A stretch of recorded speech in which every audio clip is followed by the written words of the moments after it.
Esporte, saúde, negócio, cultura, lazer e segurança é no programa Comunidade. Olá, tudo bem? Estamos de volta com o programa Comunidade aqui na TV Passo Fundo, né?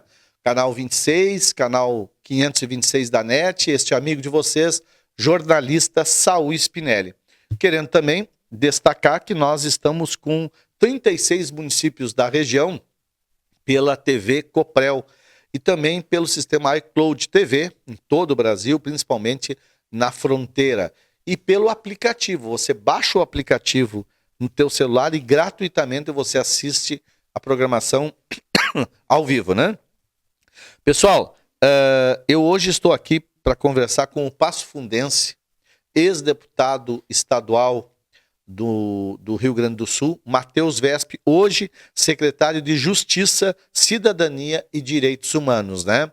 O embaixador de Passo Fundo e região, segundo palavras do próprio governador Eduardo Leite. Mas também quero lembrar a todos vocês que vocês podem baixar o aplicativo e a programação que você vai assistir é ao vivo de qualquer parte do mundo, tá bom? Então, TV Passo Fundo, programa Comunidade, apresentado por Saul Spinelli aqui semanalmente, tá bom, pessoal? Vamos lá. Secretário, tudo bem? Uma satisfação lhe receber aqui. Uma satisfação, Saul. Agradeço ser convidado para participar do programa mais uma vez, a todos os telespectadores. Sempre muito bom estar conversando contigo com um jornalista do mais alto quilate. Secretário, uma das ações da Secretaria, nós já vamos falar qual é o papel da Secretaria no contexto do Estado, é do cuidado com o ser humano, e por isso é cidadania, direitos humanos, e um combate feito aí de forma fervorosa foi a questão do trabalho escravo aí, que foi notícia nacional, mas que o Estado do Rio Grande do Sul foi firme e forte naquele momento. O senhor podia nos contar um pouco sobre isso? Claro, essa questão do enfrentamento ao trabalho análogo à escravidão, que é uma temática que muitas pessoas podem pensar que é do passado, coisa antiga, mas que é atual na medida em que nós consideramos pela legislação brasileira trabalho análogo à escravidão todo trabalho que é feito de uma forma em que o trabalhador esteja submetido a dívidas e que por isso tenha que trabalhar de forma contínua, exaustiva, degradante.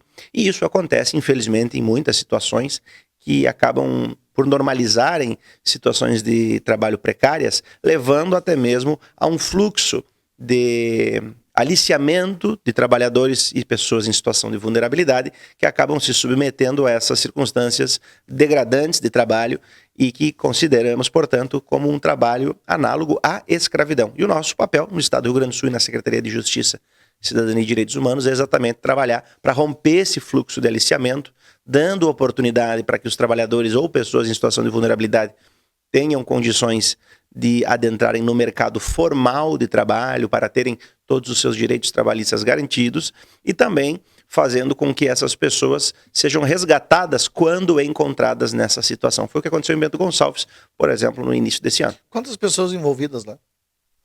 Nós tínhamos 107 trabalhadores e depois, no segundo momento, chegamos a 212 trabalhadores, o maior número da história do Rio Grande do Sul, uma quantidade grande de trabalhadores numa situação degradante, a maior parte deles advindos da Bahia, para trabalho safrista, que são trabalhos que são realizados de uma forma muito curta em questão de tempo, em poucos dias, a colheita da uva em 10 dias numa vinha se dá e se finda, portanto a fiscalização também é muitas vezes de difícil detectação, mas esse fato nos oportunizou melhorar também todo o nosso aparato. Na realidade isso sempre acontecia, né? Foi enfrentado. Isso acontece no país, na safra da cana em Goiás, acontece na safra da batata em Santa Catarina, no Paraná, ou, enfim, na Bahia também, na cana, safristas se dão em vários tipos, né, de plantação, aqui também no Rio Grande do Sul na maçã, no fumo, e aqui na época da colheita da uva, em janeiro e fevereiro, há necessidade de contratação de mão de obra safrista. Para você ter uma ideia, Saul, chega a se aumentar o número de trabalhadores contratados nessa modalidade para 100, 200 mil pessoas em janeiro, fevereiro. Correto. Secretaria de Cidadania e Direitos Humanos. Quais são as principais funções da Secretaria hoje e os projetos que estão sendo encaminhados pela sua gestão no governo Eduardo Leite? Bem, a temática de justiça, cidadania e direitos humanos envolve uma tríade, poderíamos falar, que é no sentido de tornar a sociedade gaúcha mais inclusiva para as pessoas, transformar o acesso à justiça, não apenas do ponto de vista judicial, mas a efetivação de condições de justiça para os cidadãos, fornecer uma formação cidadã e fazer com que todos possam exercer seus direitos políticos, principalmente grupos vulneráveis que muitas vezes não conseguem exercê-los de forma eficiente ou plena.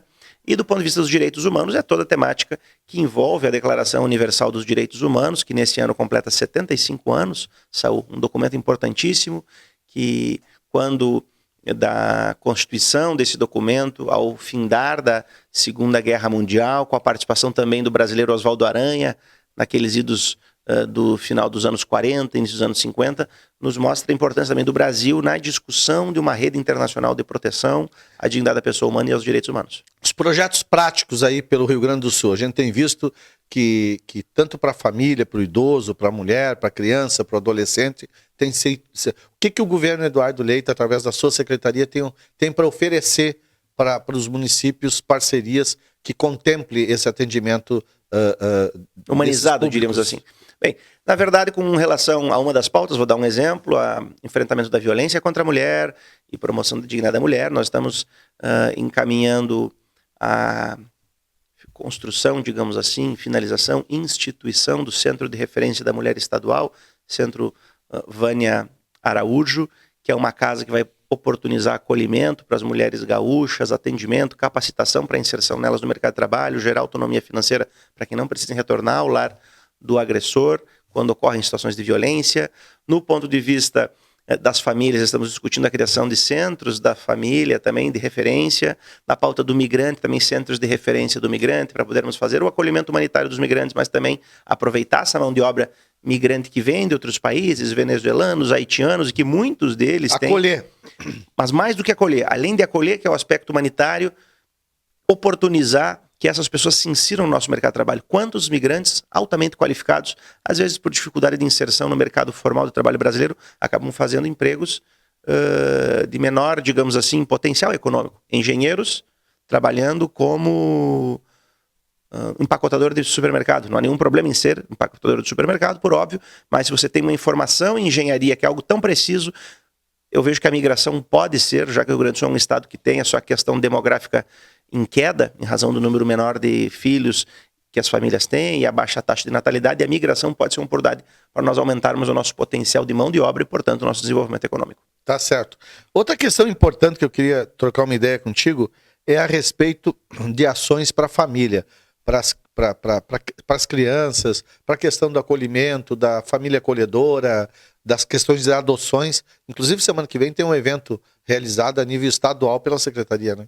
Nós vamos fazer um evento estadual, em comemoração ao Dia Estadual da Família, no dia 15, que vai nos oportunizar, principalmente aos servidores do Estado do Rio Grande do Sul, no auditório do Centro Administrativo Fernando Ferrari, evento esse que está sendo liderado pela nossa diretora do Departamento das Famílias e da Pessoa Idosa, Catiane Gellen, que é, inclusive, passofundense, trabalhou com você na Câmara de Vereadores, na Procuradoria do município de Passo Fundo, que está fazendo um grande trabalho, diga-se de passagem, e que ela vai oportunizar que diversas famílias se apresentem, façam o seu relato, para que as pessoas possam ver que, independente da caracterização da família que se tenha hoje no mundo moderno, todos nós estamos inseridos em vínculos afetivos familiares, e, portanto, isso é muito importante para nós reconhecermos o papel e o valor dessa rede de relações afetivas, que são as relações familiares. A gente verifica também, secretário, ações no que se refere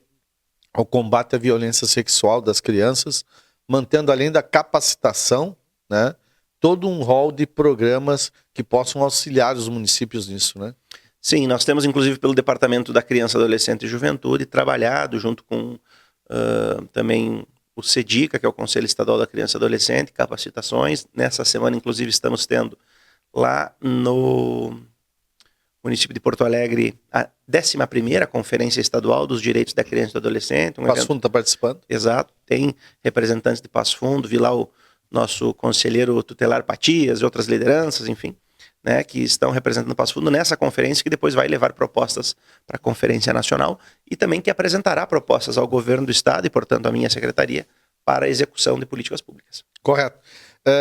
Secretário, também na questão do idoso, a gente sabe que o idoso ele tem hoje um crescimento extraordinário no Brasil. Há informações aí de que cada 3 pessoas em 2035, 2040, 2 pessoas serão idosas, né? Cai assim o número de crianças, né, nesse universo aí projetado para o futuro. A gente tem visto também ações da Secretaria nesse sentido de projetos, né?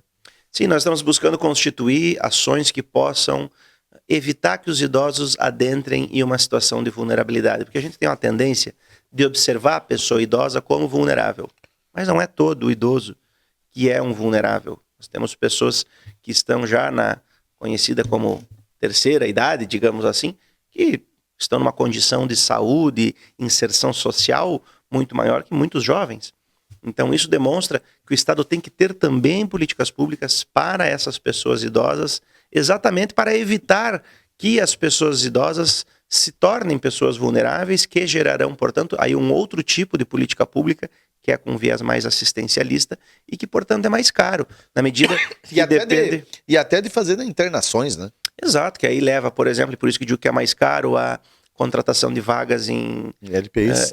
Exatamente, em instituições de longa permanência. Então, para evitarmos que os idosos cheguem nessa condição, ou pelo menos para retardar esse processo, nós precisamos oportunizar programas e políticas públicas para que eles continuem ativos, utilizando todo o seu potencial, expertise, conhecimento, para ajudar o desenvolvimento da sociedade, principalmente das gerações mais jovens. Tá bom. Nós vamos ao intervalo, voltamos já já. Estamos conversando com o secretário de Estado de Justiça, Cidadania e Direitos Humanos e, segundo a própria fala do governador, o embaixador de Passo Fundo e região, já que trata de outros temas independentes da sua secretaria. Esporte, saúde, negócio, cultura, lazer e segurança é no programa Comunidade. Eu já passei por muitas fases. Ventos fortes estimularam uma inquietação. Fizeram florescer uma realidade que até então eu não conhecia. Foi preciso desacelerar, olhar além do que os olhos podem ver. Despertei com o instinto de polinizar ideias e reencontrei a energia para encarar um novo ciclo. Afinal, o sentido da vida é transformar, sem perder a nossa essência. UPF, conhecimento é a nossa natureza. No aplicativo das farmácias São João, você tem mais economia e qualidade. Sempre tem ofertas exclusivas e promoções imbatíveis. E pode comprar e retirar na loja ou receber em casa. É a São João cada vez mais perto de você. Baixe o app. Quando começa o futuro? Nos nossos sonhos, nas nossas escolhas. O futuro é um caminho que seguimos, onde nossas aspirações se tornam realidade e nossas decisões moldam um mundo novo, um mundo melhor. Mas quando o futuro se torna o presente, é o marco de um recomeço. Porque o futuro não começa, ele se renova. E nós nos renovamos com ele. A BS Bios agora é B8. Reinventar o futuro. Agora.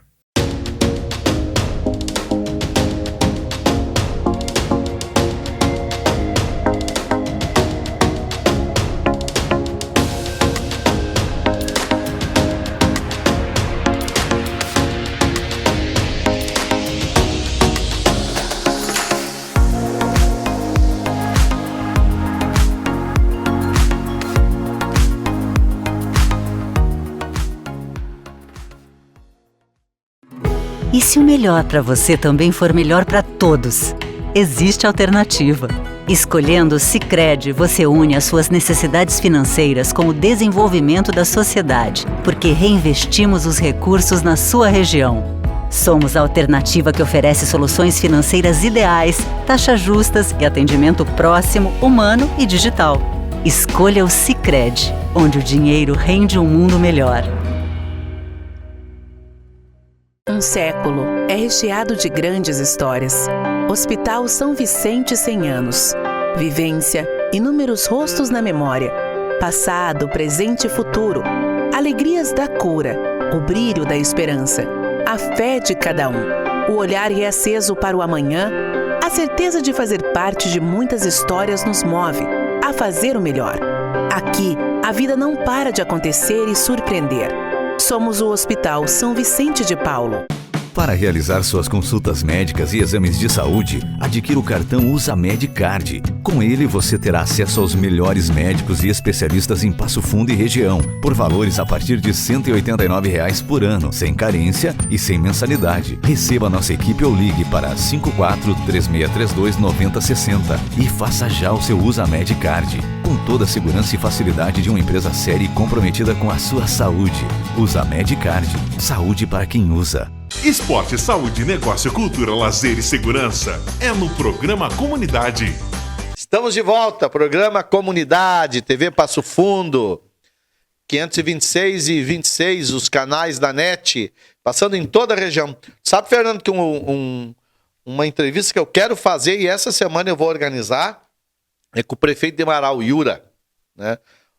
O Yura, aí eu vou colocar aqui uma entrevista do Yura, jornalista da UPF TV, com o então líder comunitário e presidente do Conselho Comunitário do Bairro Integração. Nós estamos criando o Bairro Integração, que hoje é uma potência. Eu era fui um dos fundadores, e lá esses dias estou organizando meu material, encontro uma entrevista do Yura comigo, e hoje prefeito no segundo mandato em Marau, uma pessoa que eu tenho um carinho profundo, um respeito, uma admiração extraordinário. O Yura é um cara especial. Vou entrevistar ele aqui. Mas vamos seguir a nossa entrevista com o secretário de Justiça, Cidadania e Direitos Humanos, Matheus Vespa, o embaixador de Passo Fundo e região, segundo palavras do próprio governador, que diz que o Matheus sempre está lá cuidando dos interesses da cidade, independente inclusive de ideologia, de partido, né? Conversando com os vários movimentos políticos e empresariais e cuidando dos direitos e das necessidades do município. Secretário, o senhor como deputado estadual, o senhor teve uma ação muito firme em todo o estado do Rio Grande do Sul, a gente verificou isso. Mas em Passo Fundo, e não é à toa que o próprio governador disse na última reunião que teve com o prefeito Pedro Almeida e o senhor, que o senhor é o embaixador de Passo Fundo. Quais foram as principais ações do seu mandato em Passo Fundo que o senhor tem orgulho de dizer que participou e que consolidou? Bem, Saul, são tantas coisas que foram feitas na medida em que eu estive atuando como parlamentar na Assembleia Legislativa do Estado do Rio Grande do Sul, nas funções de líder da bancada do PSDB, de presidente estadual do PSDB e também de líder do governo, que acho que é necessário pontuar elas, porque são tantas coisas, como falei, que a maior parte das pessoas não sabem que essas entregas têm relação com o governo do Estado. Que até as pessoas estavam tão desacostumadas a verem investimentos do Estado do Rio Grande do Sul que não acreditam, acham que esse investimento ou era do governo federal, ou do governo municipal, enfim. No caso aqui de Passo Fundo, nós tivemos mais de 55 milhões de reais investidos. Foram para a região do Planalto Médio como um todo mais de 500 milhões de reais, mas especificamente em convênios aqui, nós podemos citar Bom Recreio, na pavimentação, uma obra aguardada há mais de 50 anos e cuja pavimentação está se dando nesse momento. Pavimentação também de Nicolau Vergueira e Ernestina, um acesso importantíssimo para aquela área de camping e lazer de tantas pessoas. As terceiras faixas, Passo Fundo a Tio Hugo, ontem mesmo quando eu retornei para Passo Fundo pela parte da noite, observei essas obras e fiquei muito feliz porque aquilo enche os olhos, dá uma alegria, uma sensação de dever cumprido.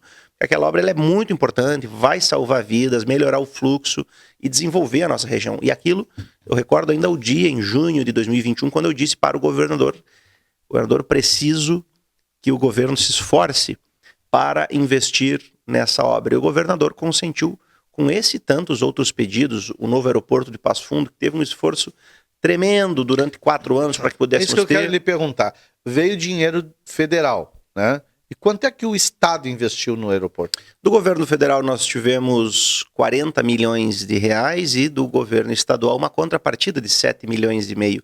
E esses 7 milhões e meio pode parecer coisa pouca, mas o Estado em 2019, quando eu virei deputado, tinha somente no caixa 150 milhões de reais para todas as demandas do Estado do Rio Grande do Sul em todas as áreas. Então 7 milhões é muito dinheiro comparado a esse pouco recurso que nós tínhamos.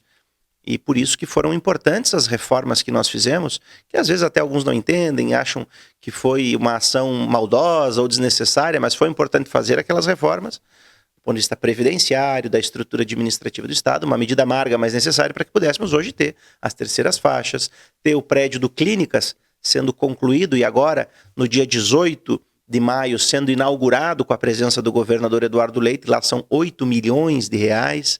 Também a oncologia no São Vicente, que tem o seu trabalho, sua digital, na medida que você me demandou enquanto parlamentar, eu demandei o governo, e hoje nós temos aqui o maior centro de oncologia infantil do interior do estado, magnífico, salvando vidas. Segundo maior do estado, né? Exatamente. Maior então, do interior. Nós temos também as obras do campo do Fredolino Chimã, o campo do quartel, que está ficando muito bonito, também recursos do estado do Rio Grande do Sul pelo programa Avançar, e 2 obras que eu, além dos trevos, é claro, né, que estão com os projetos em andamento, trevo da Caravela, trevo do bairro Santa Marta, trevo do Gran Palazzo, que o Dyer está fazendo as questões relacionadas aos projetos, autorizações para licitar ao final do ano, é a expectativa que temos de termos obra aí então, portanto, no próximo ano. Mas também, além disso, que é muito importante, acho que são demandas sérias e importantes, necessárias, mas o Parque Linear da Avenida Brasil, que tem um investimento também de 8 milhões de reais do Tesouro do Estado. Eu me lembro ainda quando, no final de 2021, articulei com o governador para encaminhar esses recursos ao município, mesmo sem saber quais seriam os projetos que poderiam ser aprovados. Entrei em conversas com o prefeito naquela época, pedi para elaborar rapidamente alguns projetos, ele elaborou alguns projetos, dentre os quais o do Parque Linear da Avenida Brasil, da Roselândia, e, para nossa felicidade, ambos os projetos foram contemplados. Passo Fundo foi o único município a receber 2 projetos. E isso me enche de orgulho, porque se não fosse o deputado lá articulando, claro que Passo Fundo é uma cidade grande, importante, mas outras cidades são também importantes, igualmente grandes e algumas até maiores que Passo Fundo. E, portanto, ter o deputado como líder do governo oportunizou trazer esse recurso para cá. Se assim não o fosse, Saul, outros momentos, outras legislaturas, outros deputados ou outras épocas teriam visto essa enxurrada de recursos. E a gente sabe que nunca teve tanto dinheiro para Passo Fundo como teve nesse governo Eduardo Leite, em que eu tive a oportunidade de ser o líder do governo. Não falo isso para mim vai descer, porque outras pessoas também colaboraram, mas falo para ser justo, porque também, como sou secretário da Justiça, não posso tolerar a injustiça, muitas pessoas acabam, às vezes, querendo diminuir o nosso papel nessas entregas, como se o Matheus estava lá na foto. Não, eu fui o relator do orçamento do Estado por 4 anos.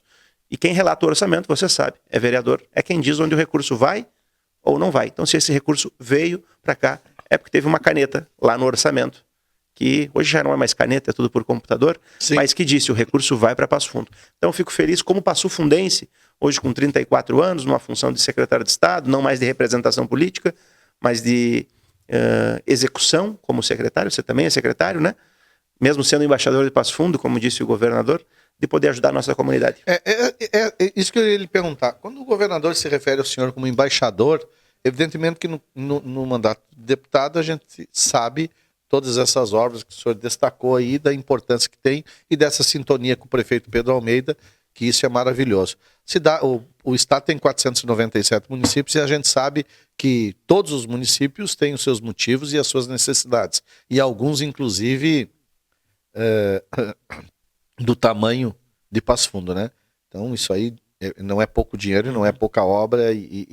Mas hoje, essa questão do embaixador serve para manter relações com as entidades e instituições e continuar seguindo esse... já que Passo Fundo não tem deputado... Lá na secretaria, seguidamente, outras entidades e pessoas que não estão, às vezes, diretamente ligadas às finalidades da Secretaria de Justiça, vão lá para pedir orientação, acompanhamento, articulação política para demandas. Exemplo, o secretário Diordes, dias atrás esteve com você lá, para discutirmos sobre o trevo da Santa Marta, acesso ao bairro Xangri-Lá. Você fez uma proposta para os engenheiros do Dyer sobre a questão de uma, como é que chamaríamos?